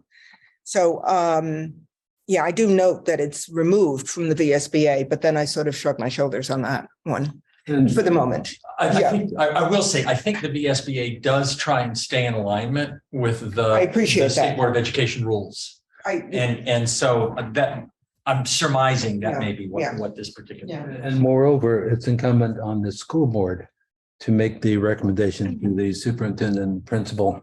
So I think that the school board as a collective body needs to get together after the policy committee discusses the policy.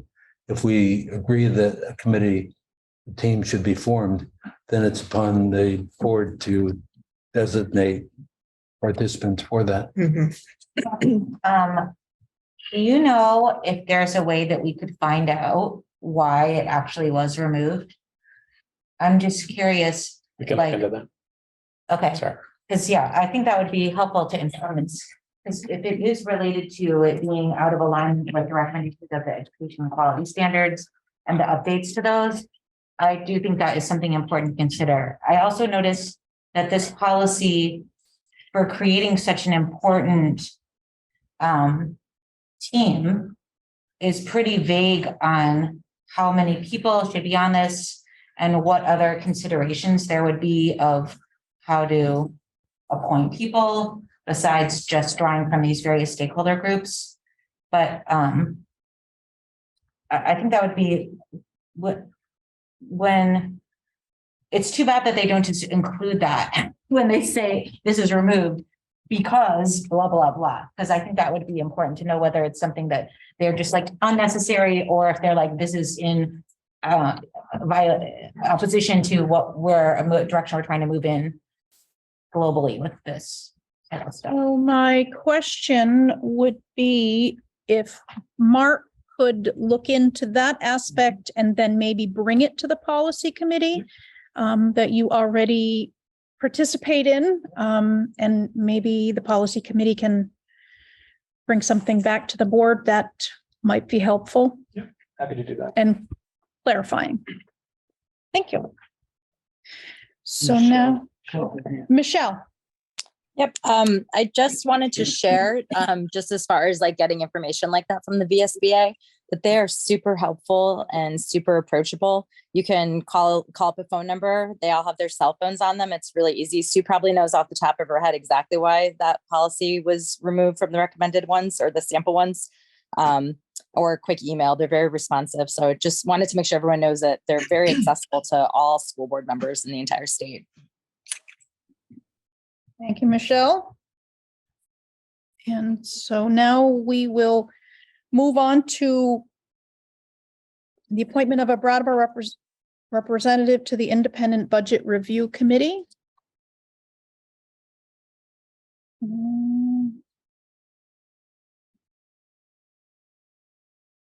Are you asking for a nomination? I'm wondering if Mark might have something on that.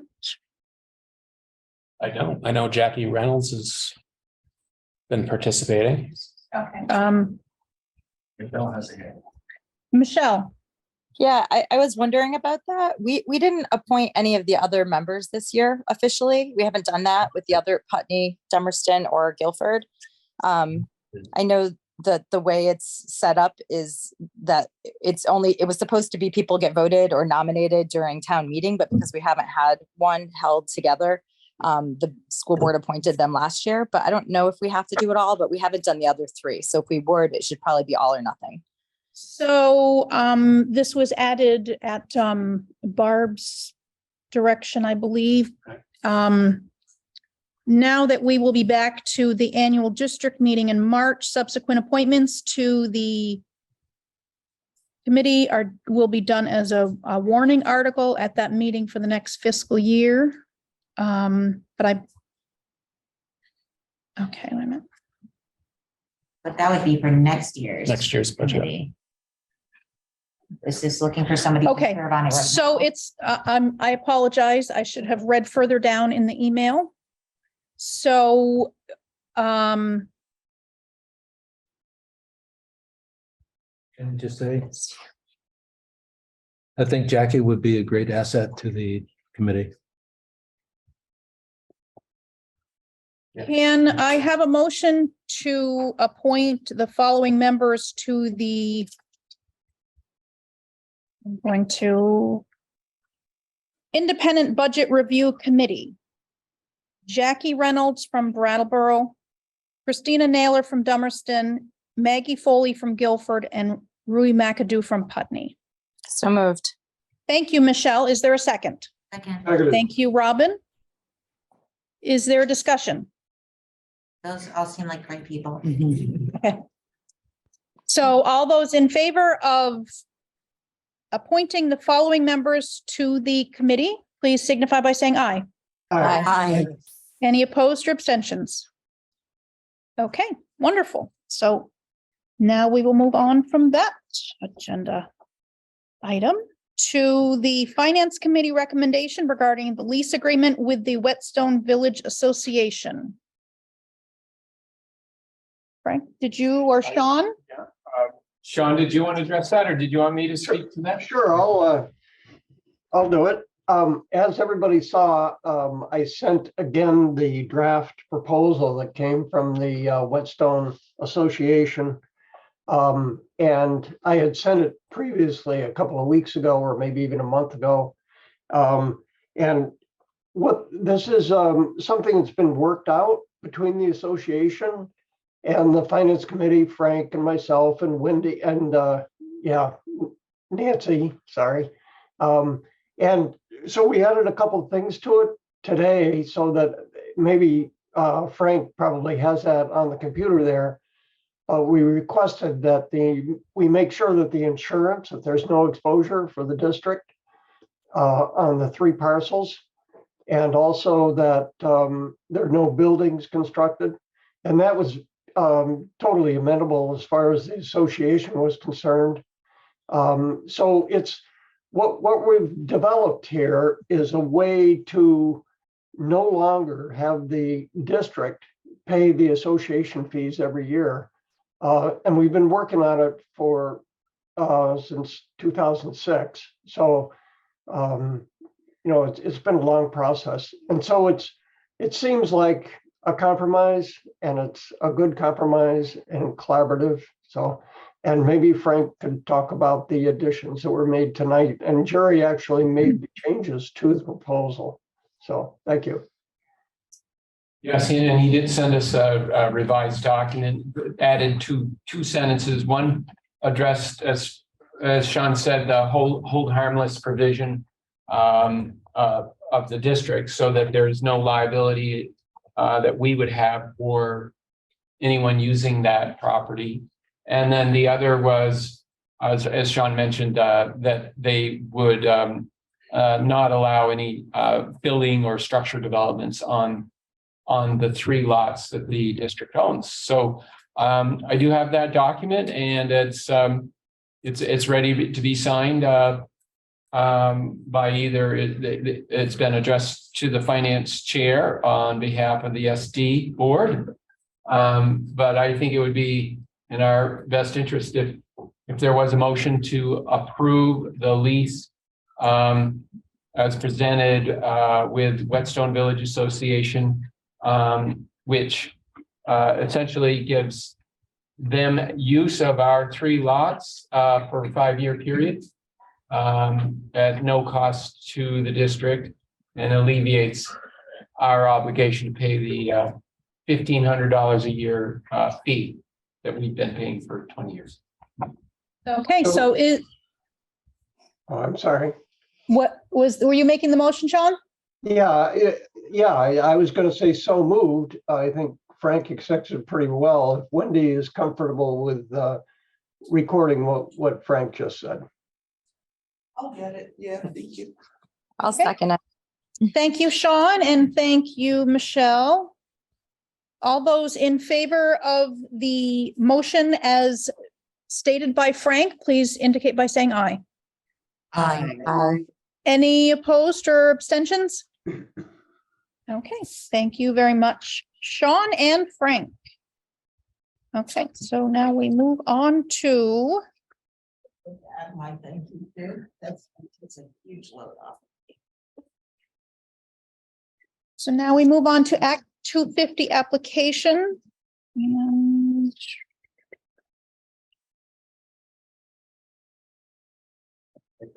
okay. Okay.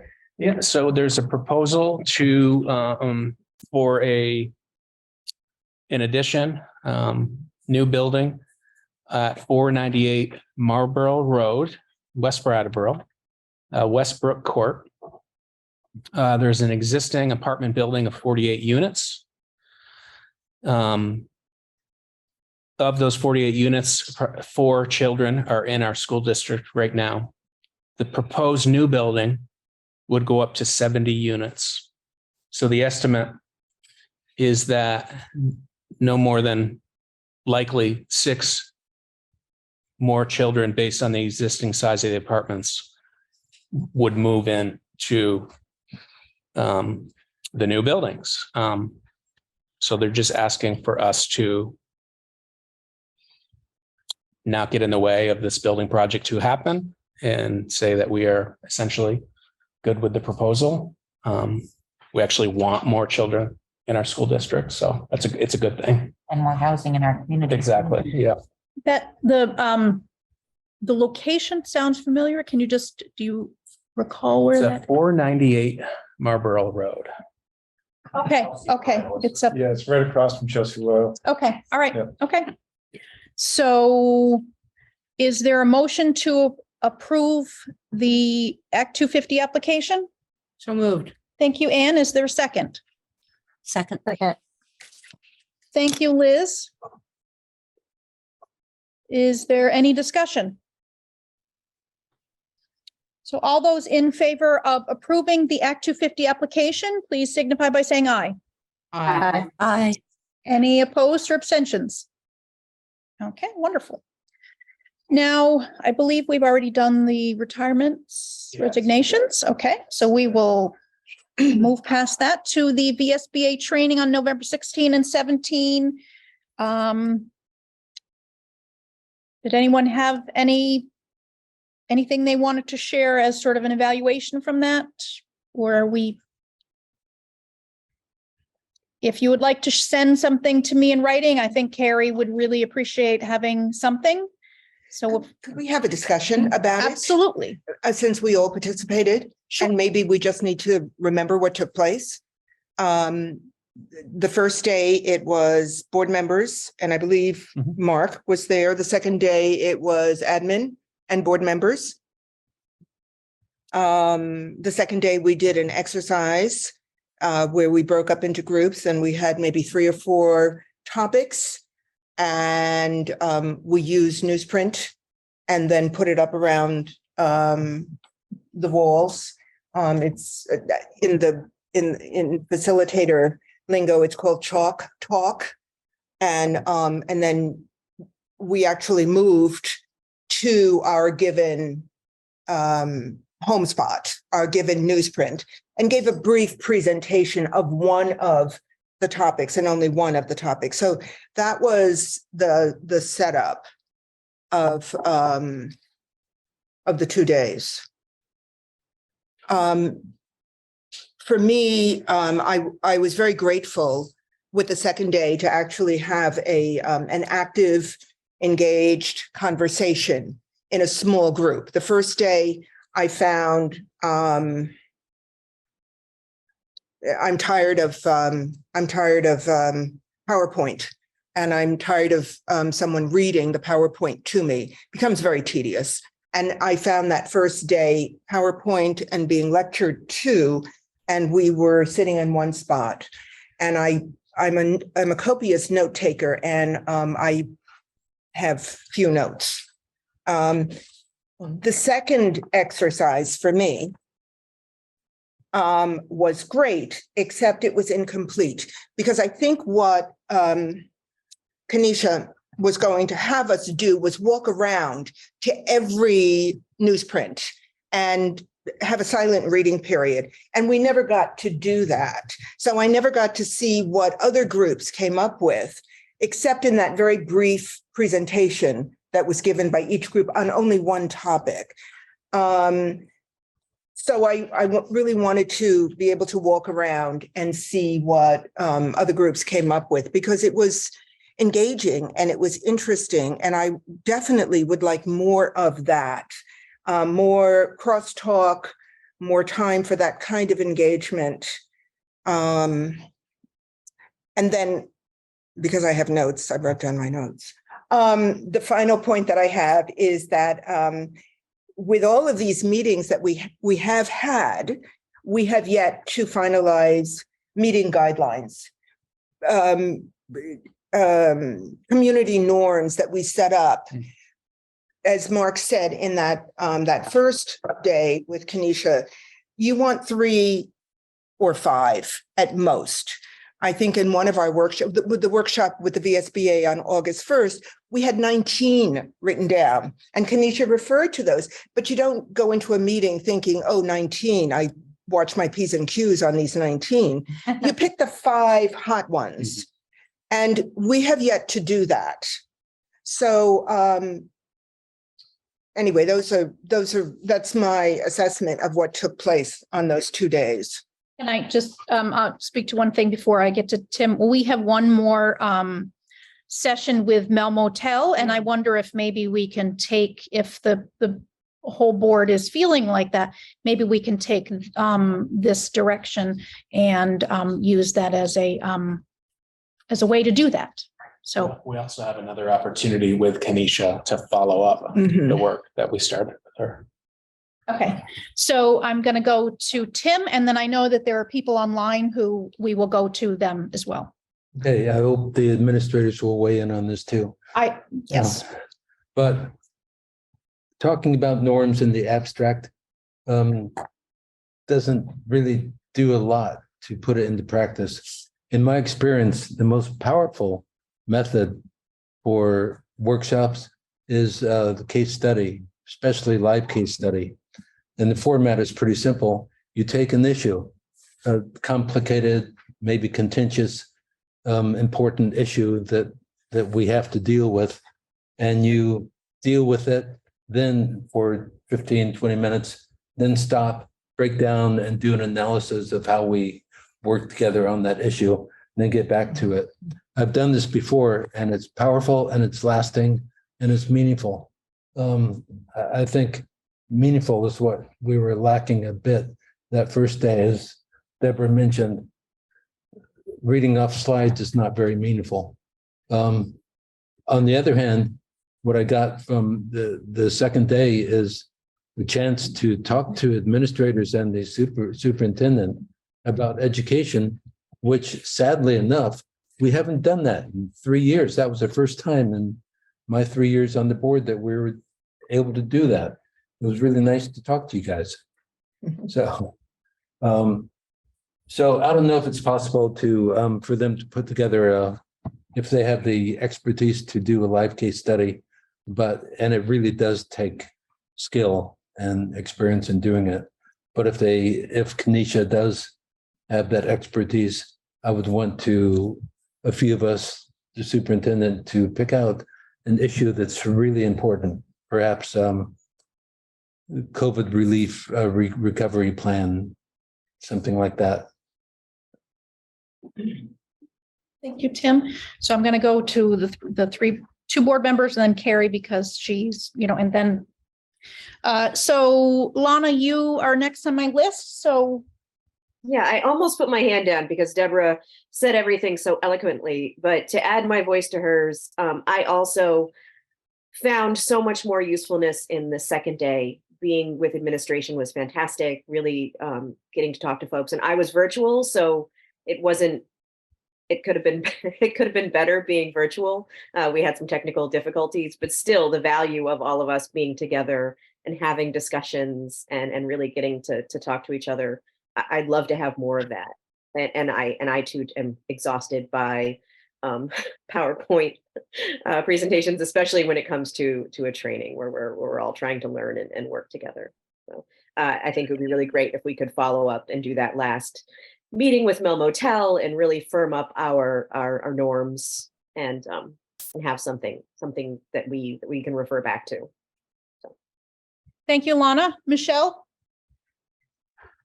Hey, so I just wanted to share and remind everyone that the work sessions with the VSBA, there's actually 4 of them and they build on each other. It's a whole series that work together.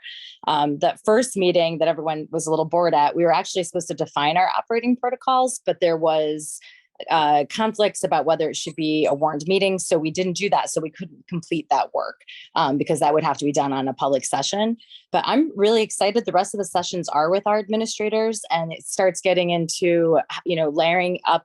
That first session's, I think defining values. And as it keeps layering, it's taking those values and looking at our goals in the district and working with our admins and figuring out how to define clarity around having a couple things that we look at over the course of a year, and starting off each year in that summer, Mark was talking about that earlier, doing those summer retreats where we establish goals together. And this is sort of the building blocks that should get us to something that could be done annually after that. And it's foundational work. So I'm really looking forward to the rest of them too, for the same reasons everyone else is saying, getting to engage and interact with our admins more. But it's, I'm really glad we're doing this.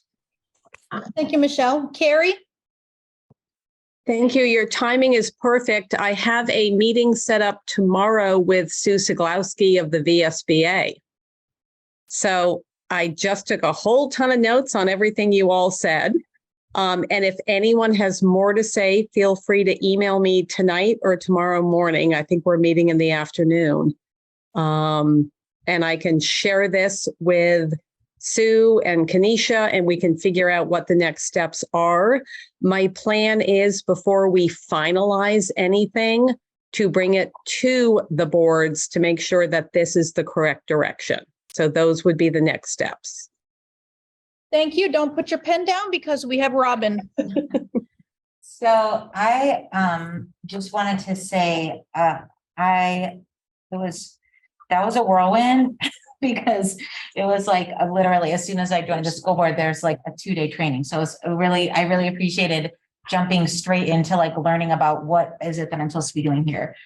And so I probably was more interested and appreciative of the PowerPoint presentation than folks who've been doing this for a long time. But the thing that really stuck with me about the second day of the training was that type of conversation space that's not a meeting where we're all like sitting around this weird view at the tables and following Robert's rules and being filmed on TV and having reporters write about what we say it was like we actually communicated. And I feel like some of the things that I heard from administrators on that day was that like sometimes being in these meetings where it doesn't feel like what we're talking about is related to what it's like in the trenches of actually being and working in these schools, and that it's difficult for administrators to be 100% candid in this setting.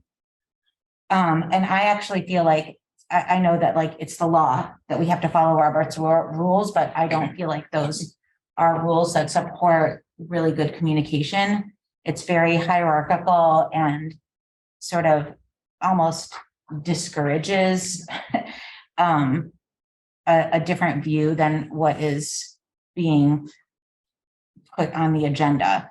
And so I would just really encourage everyone that's here, administrators, board members, and community members and students, to think about how could we create a way for us to truly center the needs of our schools in what we're talking about in these meetings, and create communication pathways that feel comfortable for people to express stuff outside of this really specific communication setting that the board meetings are. Thank you. Deborah, and then I guess we should get on to the administration. So yeah, and I would suggest that the two meetings back to back on consecutive days is a bit much. 3 hours long in the evening. I sort of need a little space in between to have what I've experienced settle so that I can think about it without being exhausted into the next night. It was a bit much. Yeah. I want to thank Ben for attending the first one. It's great to have him. anyone from the administration would like to speak to? I think you all kind of said what we talked about as an admin team at one of our meetings, just having that opportunity to have that time to spend with you outside of the setting was really helpful and important, I think, to our work moving forward together and meeting a common goal for our, our school district and our students. So, yeah. I felt like it was an opportunity to build relationships in a way that's really difficult at a board meeting, formal board meeting, like we were saying, but I thought that second night was very impactful in terms of moving forward as a school system. I think, yes, like you're saying, Mark and Robin, like the time that we were in the classroom together, just talking, really being able to reflect and talk about the issues facing school and how we can better understand those and center those here was a really great opportunity. Felt really good about it. Ultimately, I think we all want the same thing. Yeah. Just having those opportunities to have those deep discussions, I think, sets a nice foundation for future work. Which again, I think speaks back to the importance of a summer retreat to really set the foundation for the school year. Anyone else? I mean, I echo same kind of sentiment. I don't have much to add, but the piece that I really left with was kind of building off what Robin said. We're in the same group, but like just being able to talk a little more candidly is having those opportunities is, I think, refreshing, I guess maybe is the right word. And the formal setting just changes the dynamic, and the relationship building is, I think, important. So. Liz? I don't have anything new to add, but I really valued that second day. I thought that the conversations, they were honest, and I think we might have surprised each other at points. Was a good surprise. That doesn't get reflected in these meetings that we have in, open meeting. So I think anything more that we do should be something that we can continue that kind of thing with.